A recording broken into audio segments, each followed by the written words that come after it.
So this is the release liner that you peel off. Then after that, it accesses the butyl. The only catch to that code is, again, and this is one of the things I'm going to ask you guys later, what the TPO line set, the advantage of this in the code is, again, remember it needs to be removable, serviceable, right?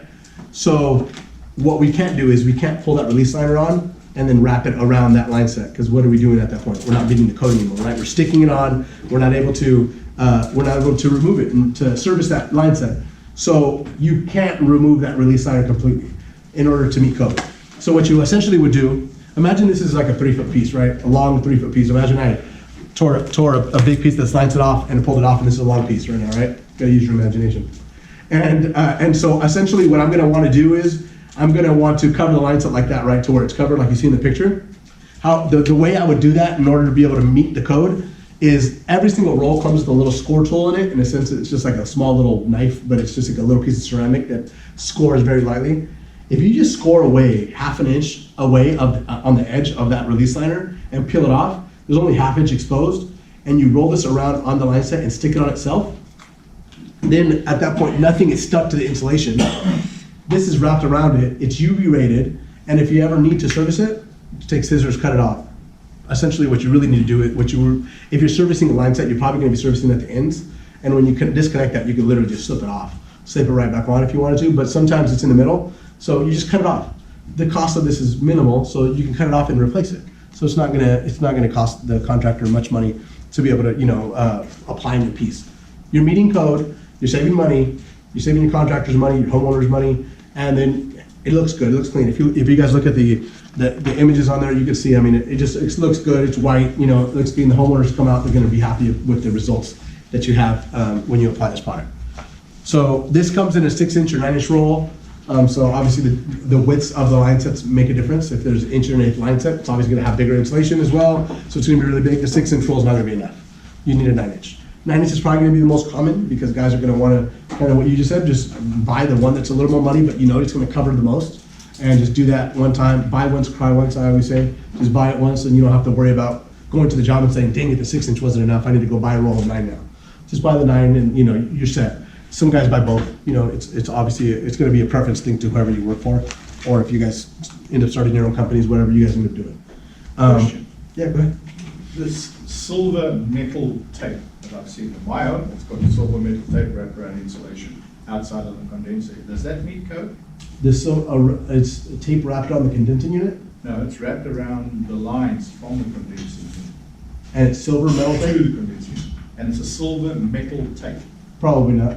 Yeah, I would assume not. I mean, unless if does it have print on it? Does it have any print on it? Is it right on I it? can recall now. Then it's probably going to be, there's other competing products, but we have a product called 701, which is literally just foil tape. In a sense, it's, Okay. Yeah, it's a foil tape. yeah, in a sense. So will it do the job? Yes. Does it meet the code? No. So the code still requires it to be UV. It's not a UV tape. Is that going to work because it's a reflective, it's butyl? It's essentially overkill in a sense, but because that product hasn't been tested with UL for UV rating, it's not going to technically meet the code. But is it going to do the job? Yes, it's going to do the job. Because when I live in a retirement community, and every single unit I've seen has got that metallic tape on it. Yeah, and the other issue, I guess, there, and again, when that was applied, the code probably wasn't there, so it doesn't matter. That 15, 16. Right, so that's fine. But also, and obviously that kind of attests to the fact that it obviously is doing its job. It's protecting the line set, but it's not serviceable at this point, right? Because it's stuck on there. So essentially, and the line sets aren't going to leak. I mean, unless a dog goes in there and like chews on it or something happens, some kid, runs his bike into it and breaks it, that's really not going to be, there's really not going to be a time where you need to service a line set unless something's made impact to it. The cool thing about this product though is they actually took a weed eater to it and chucked a weed eater, because there's gardeners that are cleaning around condensing units, and they didn't rip through. They've had dogs chew at it, and it didn't rip through. So I mean, it's a really strong product. It works in protecting it as well, so you don't have to worry about damage. Any questions? Okay, one thing before I move on, one thing I wanted to, make sure I address is you guys all have this important effectiveness of duct sealing specifications. The one thing that I did want to point out, if you see on this picture in the front, there's a kind of a spatula, spread tool, if you will, You'll see them at Baker, they have them. Sometimes they come in the boxes, sometimes they'll buy them and sell them. When you apply this stuff, simply applying it and leaving it just pressing with your fingers isn't necessarily going to be enough. Will it work for the most part? Yes, but you want to actually squeegee out all of the bubbles, make sure that it's actually applied really well. You want to make sure that if there's a seam there, that you see that you can barely see it because stuff is so pressed down. So when you guys go to apply this stuff, don't just apply it, press it, and walk away. Make sure you apply it and make sure you squeegee it and press it on really, really good. That's what's going to make it most effective. And whenever they do a pressure test and they test the system, you don't have to go back and try to search why it is that you're losing pressure because there's leaks. Do it right the first time, and you don't have to go back and do it again. So, on any of the rolled sealant products, make sure you guys apply them. Make sure you guys squeegee them out and put them on correctly. That's one of the, I guess, biggest errors that a lot of guys make initially, and then they end up learning really quick whenever they realize that their ducts and stuff are leaking. All right. Again, any questions? Anybody have any questions on any of those products? Nope. All right. Okay, so next I'm going to talk about liquid sealants. This will be kind of a little quicker. Do you have a question? Oh, you're good. Liquid sealants. So liquid sealants, essentially, we're sealing, right?